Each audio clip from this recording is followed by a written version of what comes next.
Welcome to the Real Estate Espresso Podcast, your morning shot of what's new in the world of real estate investing. I'm your host, Victor Madash. On today's show, we're talking about the election. In fact, there's a couple of elections coming up. There's a federal election in Canada coming up in October, and of course, there's a U.S. federal election coming up in 2020. If you listen to some of the election rhetoric coming out of the most left-leaning candidates, you might be alarmed, and you should be. Now, I don't have any party affiliation. I don't even get to vote in the U.S. election. I'm not a U.S. citizen. I've read through Bernie Sanders' election platform to understand what the core items are that are being proposed. I don't want someone else's interpretation or spin. I wanted to read the document firsthand and make my own assessment. I figure if you're going to be opinionated, might as well form your own opinions. Sure, it's easier and less effort to adopt someone else's opinion. Feel free to listen to my perspective having read through his platform.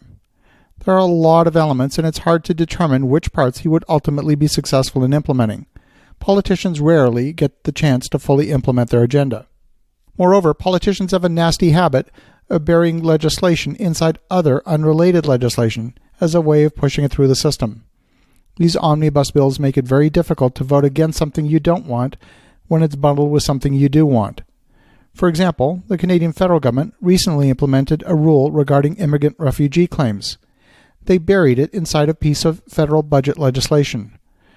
The rule change basically said that if you came to Canada for the purpose of claiming asylum and you landed first in another safe country, say for example the UK or the US or Germany, you'd have to apply for asylum in that country and would not qualify for asylum in Canada. Clearly, this was not budget related. It has to do with rules to qualify for refugee status. There are countless examples of these types of what I consider abuses of the legislative process. Okay, so back to Bernie Sanders. His entire platform contains too many items to cover in a 5-minute podcast. But of particular interest to real estate investors are some of the items related to housing. He says in his platform, and I quote, "In America, corrupt real estate developers are gentrifying neighborhoods and forcing working families out of the homes and apartments where they've lived their entire lives and replacing them with fancy condominiums and hotels that only the very rich can afford." Wow. Then he goes on to say, several paragraphs later, if we're serious about addressing the affordable housing crisis, we need to build millions of apartments and homes throughout the country that will remain affordable in perpetuity to prevent displacement and serve future generations.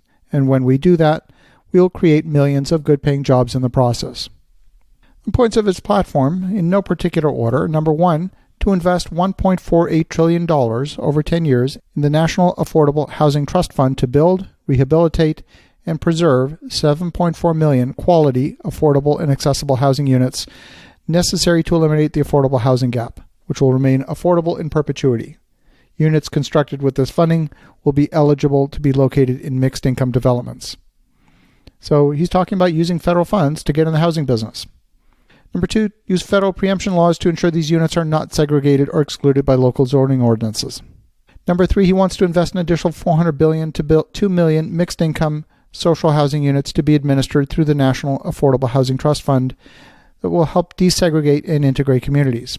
And then next, Bernie proposes a 25% house flipping tax that would be levied against people who sell a non-owner-occupied property at a profit within 5 years of purchase. In America today, it's estimated that 1.6 million are on a waiting list for public housing because of lack of federal funding, and it can take several years for many of these families to be able to achieve the assistance they're looking for. In addition, more than 10,000 public housing units are lost each year due to demolition and disposition, usually because they're in poor condition. This can eliminate the only affordable housing option for communities throughout America, and that's unacceptable. It's time to preserve, rehabilitate, and expand our nation's public housing stock. Wow, there's so much to discuss here. Way more than we could realistically cover on today's show. And here's the thing. Property pricing follows the laws of supply and demand. When a property is listed for sale on the market, there's nothing compelling a buyer to pay the asking price. It's being offered for sale at that price, and if there's no demand at that given price, then these properties don't sell. They don't rent and they remain vacant. Or the seller lowers the price, or the landlord lowers the price until it does get filled. And when someone who makes it their business to renovate homes and put them back on the market, they're actually improving the housing stock. They're taking the financial risk that there will be demand at a profitable price point. They're taking properties that in many cases were not in livable condition.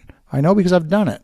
Only solution would be to demolish them and start again. And if a 25% flipping tax were to be instituted, I can predict with great certainty that many historic buildings in the very poor areas would not be repaired. I've personally played a role in salvaging some beautiful buildings. Instead, I would have no choice but to demolish and build new. Housing stock at the lower end of the market would disappear even faster than Bernie's imagining. It comes down to what I believe as a belief that profit is evil and dirty, when in truth profit is actually what enables growth and improvement. I understand that some people are getting left behind in that equation. We as a society need to do something to address that. Saying it's the fault of the house flippers that we don't have affordable housing is a failure to understand the cause and effect relationships that are at play in our markets.